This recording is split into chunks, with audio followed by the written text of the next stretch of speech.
¿Qué tal, amigos? Gracias por estar con nosotros. Bienvenidos a Entre Líneas, espacio de entrevista lunes a viernes aquí en Teleoro, el canal de la familia. Hoy entrevistamos a una líder sindical relacionado a lo que muchos han atacado, no solo ahora, sino en el pasado. Hablamos de la educación pública. Hoy en Entre Líneas.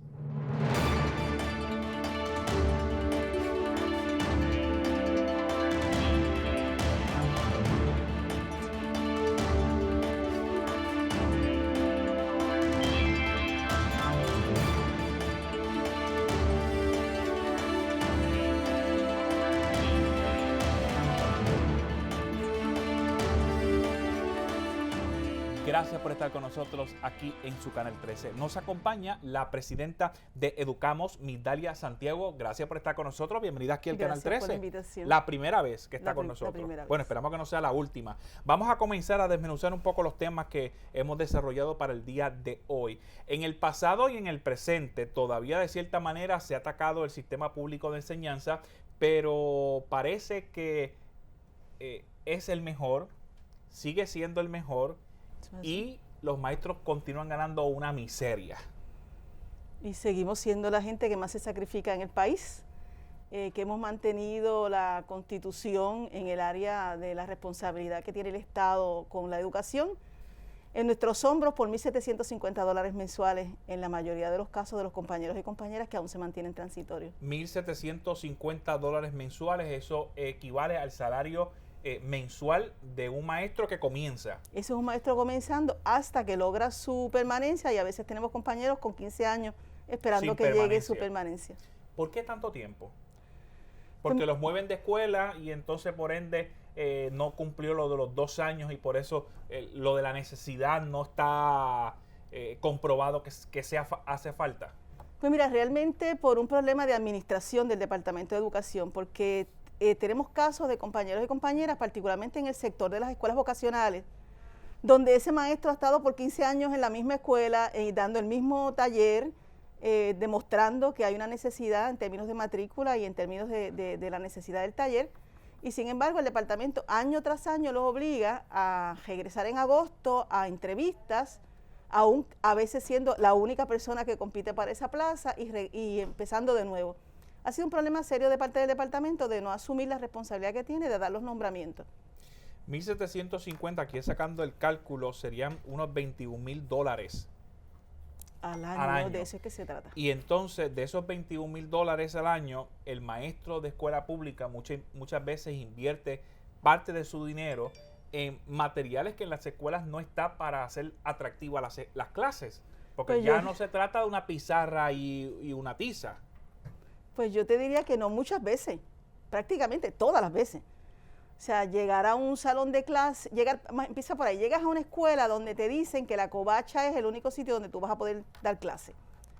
Empiezas teniendo un lugar que está sucio, que está desmantelado y que te toca pues montarlo porque la escuela no te da las herramientas. Y que se supone que no lo limpies, pero lo limpias. Y se supone que no lo limpias. Hay una cantidad de compañeros que lo limpian, lo pintan, lo adornan, y están todo el año comprando materiales para sus estudiantes. A nuestro juicio, un error. Eso es lo peor, que no solamente lo cambias, posiblemente ni siquiera lo cambias de escuela, lo cambias dentro de la escuela a otro salón. Y ese salón, después que estaba preparado, el director lo da y la directora, pues se lo da a alguno de sus amigos.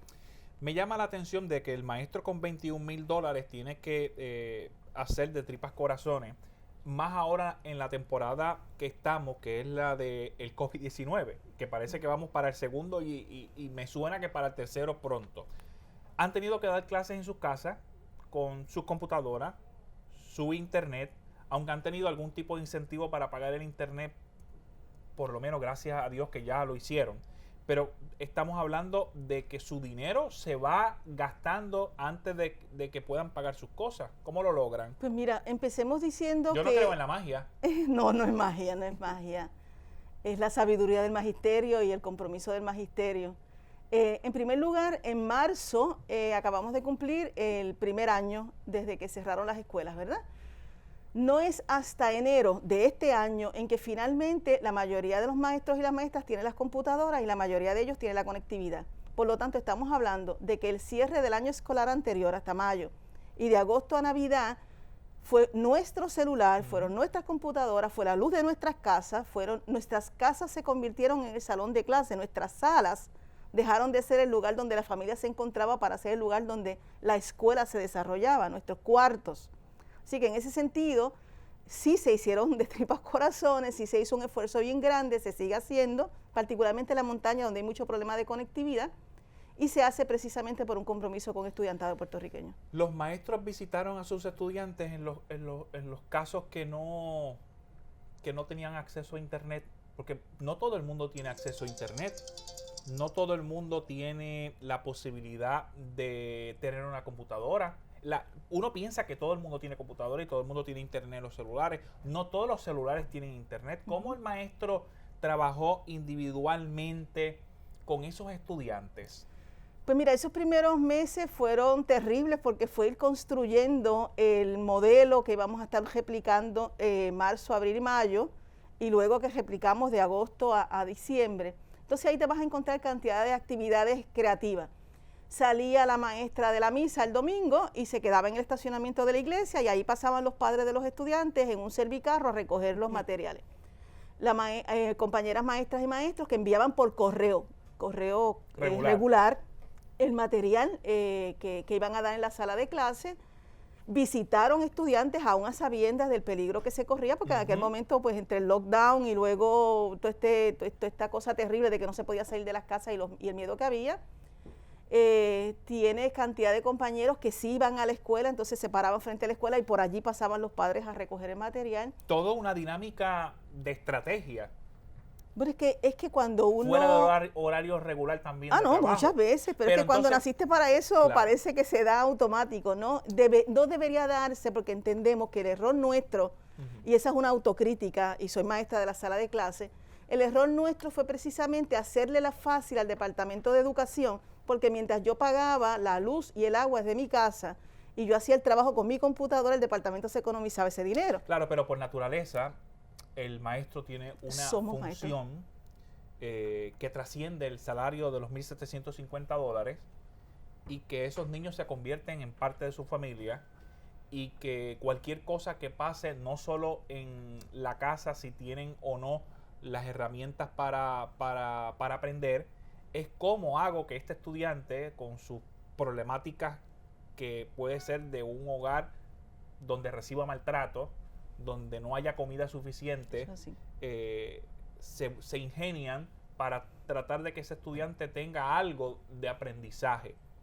La evaluación que han hecho los estudiantes, que ha hecho el grupo Educamos, es que los estudiantes están aprendiendo, que los estudiantes, al contrario, tienen un rezago académico, o que el estudiante, al igual que el maestro, ha evolucionado y está aprendiendo en el camino con las herramientas del maestro, con la tecnología, con los módulos y con la comunidad. Pues mira, es como la mezcla de todo lo que dijiste, porque no hay una fórmula para decir que aquí todo el mundo está aprendiendo o que todo el mundo no está aprendiendo. Aquí ha habido una serie de estudiantes que han aprendido mucho en el proceso. Hay una serie de estudiantes que se nos quedaron en el proceso, sobre todo estudiantes de escuela superior, que una vez se abre la economía, particularmente en el área de la construcción, encontraron un trabajo y ya no volvieron a aparecer. Así que ha habido de todo en el proceso, a mi juicio, y te lo digo partiendo del hecho de que soy maestra de la sala de clase de una escuela superior y que tengo cantidad de compañeros que han estado participando del proceso porque hemos estado haciendo evaluación día a día. La mayoría de los estudiantes han aprovechado este espacio, han ido aprendiendo. Hay algunos que no. Hay algunos que no, hay algunos que ni siquiera sabemos dónde están porque el Departamento de Educación no ha hecho la gestión tampoco para conseguirlos, ¿no? Porque a fin de cuentas de eso es que se trata, tienen el personal para hacerlo. Pero sí ha habido un proceso de aprendizaje, necesariamente no lo que dice el mapa curricular que se supone que aprendieran, oye, pero han ido aprendiendo a protegerse, han aprendido valores, han aprendido lo que es estar en la familia, la creatividad, o sea... Volvimos al inicio de lo que se buscaba, por ejemplo, en la clase de educación de estudios sociales, que eran ese inicio de cómo lavarse las manos, de cómo asearse. Y cómo leer un mapa, o sea, nuestros estudiantes ahora saben cuáles son los municipios que están en rojo y cuáles no. O sea, que parte de lo que se supone que se enseñe, particularmente en el caso de la escuela elemental, de kinder a tercer grado, el departamento hace varios años cometió el grave error de eliminar la historia, el estudios sociales, como le llamábamos, para ponerlo en español, y si el maestro tenía tiempo, tocaba algo del tema. Pues mira, nuestros estudiantes han aprendido para qué sirven los desinfectantes, qué es un virus. O sea, nosotros tenemos estudiantes que conversan con mucha profundidad sobre el tema. Eso es aprendizaje. Y además están en un momento dado en el que están, que se está escribiendo historia. Porque de esto que estamos viviendo, en 20 años se va a estar hablando, en 30, en 40, en 100 años, de lo que pasó en el 2019, 2020, 2021, no solo en Puerto Rico, sino a nivel internacional. Cuando regresemos de la pausa, conversamos con nuestra invitada del día de hoy, Migdalia Santiago, presidenta del grupo Educamos, porque mientras esto ocurre, hacía unos cuantos años se estaban cerrando escuelas, porque decía que iban a ahorrar dinero.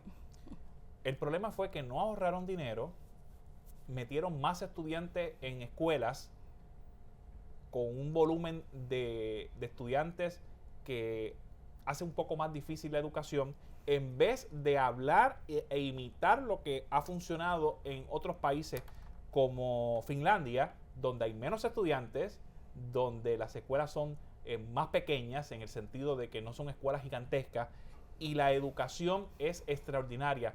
Pero dato curioso, en ese país los maestros son los más que ganan de salario. Regresamos ya, esto es Entre Líneas.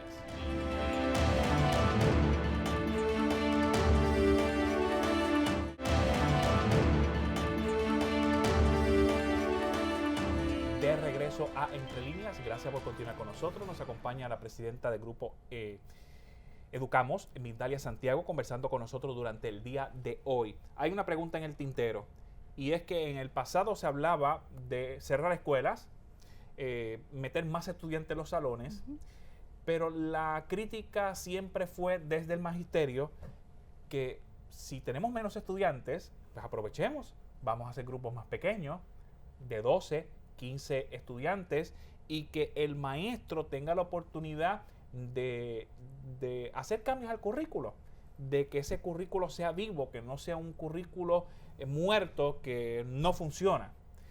¿Es posible ahora que nos dimos cuenta que el cerrar escuelas no ahorró ni un solo centavo? Pues mira, si la legislatura fuera otra y el gobierno de Puerto Rico fuera otro, yo te diría que sí es posible. Nosotros hemos estado haciendo la denuncia de la situación de las más de 500 escuelas que entre la administración de García Padilla y luego la administración donde estuvo Julia Kelleher se cerraron. Primero, que no llegaron a lo que tenían que llegar, que era, por lo menos el planteamiento que ellos hacían de economía. Por el contrario, muchas de esas escuelas mantuvieron luz y agua mientras estuvieron cerradas, y de noche tú pasabas y estaban encendidas. Y ese dinero que se le debe a la Autoridad de Energía Eléctrica, ¿no? Asimismo se dejaron materiales y equipos. Ese fue un error del Departamento de Educación y del gobierno. Nosotros planteábamos desde marzo del año pasado, con este tema de la pandemia, la posibilidad y la necesidad de bajar la cantidad de estudiantes por grupo, precisamente por el tema del distanciamiento físico. Y que eso no es de ahora. El magisterio viene hablando de reducir la cantidad de estudiantes. Yo estudié en escuela pública toda mi vida, y recuerdo que la clase de matemáticas en el grado cuarto era 2 salones que se abrían, que se dividían, eran 2 salones en todo el piso. Entonces eso se abría y se hacían las actividades. Pues en la clase de matemática cuarto grado, que era por la tarde después de almorzar, que yo iba a la escuela solo a almorzar, esa es la realidad, pero sacaba buenas notas. Bueno, qué bueno. Lo más importante era, pero en casa no había comida, y la excusa era desayunar y almorzar, y si se podía repetir más. Pues en matemática en cuarto grado eran 60 estudiantes. ¿Cómo el maestro podía ayudar a sus estudiantes con los problemas matemáticos a 60 estudiantes? Es imposible. Así que la aspiración de 15 estudiantes sería extraordinaria. No, y no solamente por el hecho de que de lo que tú puedas enseñar, sino porque así como en aquella época había menos estudiantes del programa de educación especial, hoy hay más. Cerca del 40% de la población que asiste a las escuelas pertenece al programa. Por lo tanto, en la medida en que los topes son más bajitos, tenemos la posibilidad de individualizar con nuestros estudiantes. Claro, y en mi época los separaban. Los estudiantes de educación especial estaban aparte. Había una segregación. Que eso era discriminatorio, la realidad. Porque también puedo decir que estudié en Gestal, como kinder. En mi época gestal era kinder como básico. Y habían estudiantes de educación especial, pero entonces en primero desaparecían y no los volví a ver hasta un poco más grande, que entonces me di cuenta que era que estaban separados. Ahora leyes federales indican que hay que integrarse. No solamente las leyes federales, el caso de más de 40 años de Rosa Lidia, que ha obligado al departamento a tomar decisiones, como por ejemplo es el caso de escuelas donde existen grupos que ahora se le llama de inclusión. Yo soy maestra de educación especial de inclusión, donde entonces el estudiante se mete, se inserta dentro de la corriente regular, y tengo que decirte, en los últimos años de mi escuela, y este año se va a repetir, el promedio más alto de nuestra clase graduanda es un estudiante con autismo. Que antes estos estudiantes lo que hacían era que los segregaban. Pues nosotros tenemos estudiantes de la escuela Juan Ponce de León, aquí cerquita de La Barbosa, que es una escuela que tiene un programa de educación especial, y que tan pronto los estudiantes, el maestro puede probar que tiene la posibilidad de subir a la corriente regular, los mandan a estos grupos de inclusión, nosotros los acompañamos en todas las clases, y resulta que no solamente son buenos estudiantes, son buenos promedios, los tenemos ya en la universidad. Y que en la universidad también despuntan y bastante. Y son competencia para los estudiantes de la corriente regular, sí, pero fuerte. Porque incluso dominan el inglés como ningún otro estudiante. Así que, porque para ellos es más fácil aprender inglés. Bueno, cuando hablamos del sistema público, hablamos que tiene una serie de problemáticas. Porque a un secretario de educación se le ocurrió cerrar escuelas, que luego en los terremotos, muchas de las escuelas cerradas, no les pasó absolutamente nada. Y escuelas que estaban funcionando, gracias a Dios, vacía, que no había clases en el momento del terremoto, colapsaron. Esto es sin investigar, sin saber absolutamente nada, una decisión administrativa, y cerramos. Lo que sucede es que en aquel momento y ahora, porque todavía esa mentalidad sigue, y es el hecho de que la Junta de Control Fiscal había establecido que había que cerrar escuelas porque el gasto era muy grande. Entonces se tomaron decisiones como, por ejemplo, tienes 7 escuelas en el municipio X, y en ese municipio tienes que cerrar 4.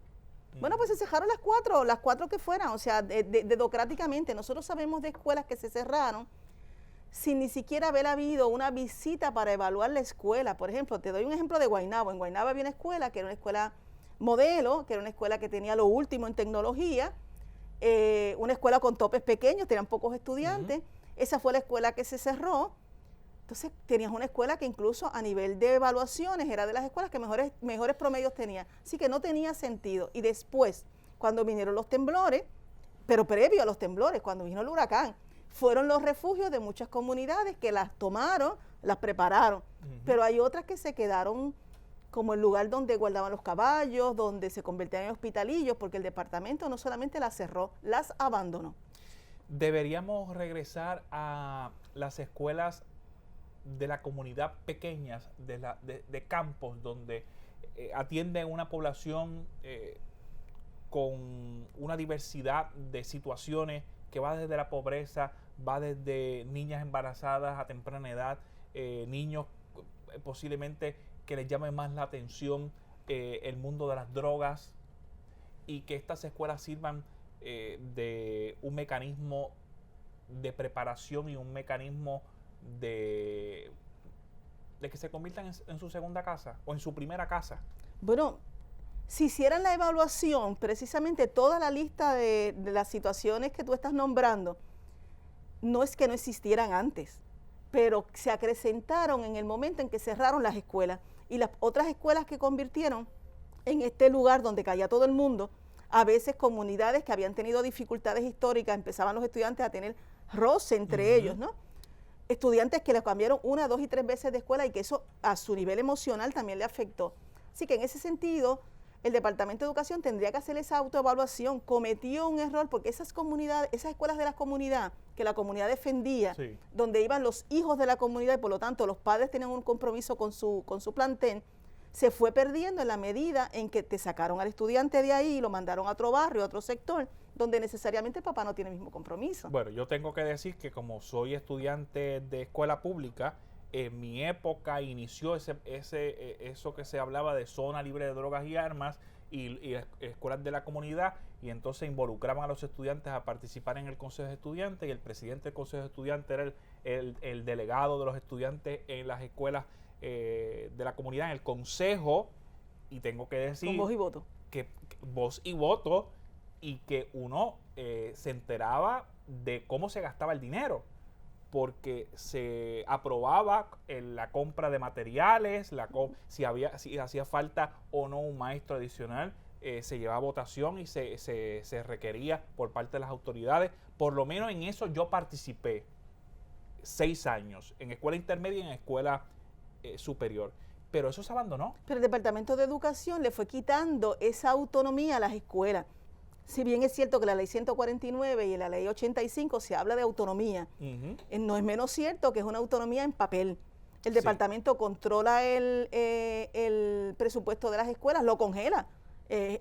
Congeló el presupuesto y íbamos a empezar las escuelas en agosto, si las hubiéramos empezado, sin dinero para comprar mínimo mascarillas.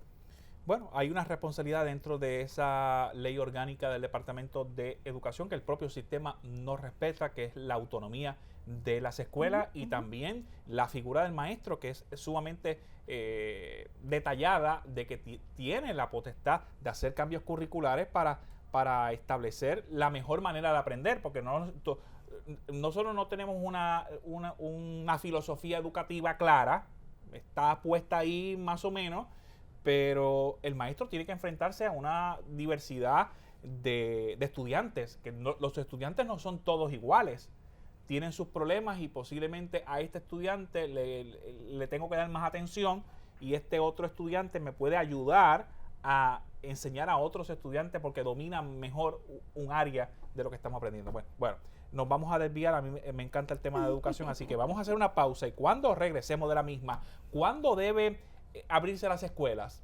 Ahora, en medio de este problema que tenemos del COVID-19, que estamos prácticamente todos los municipios en rojo, o debemos esperar hasta agosto.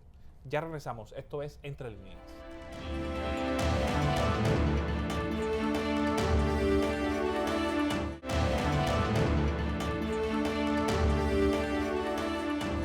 Amigos, de regreso a Entre Líneas, gracias por continuar con nosotros. Nos acompaña la presidenta del grupo Educamos, Migdalia Santiago, hoy conversando con nosotros de varios temas para finalizar en el que teníamos en agenda número 1, pero lo dejamos para el final, para que se queden con nosotros.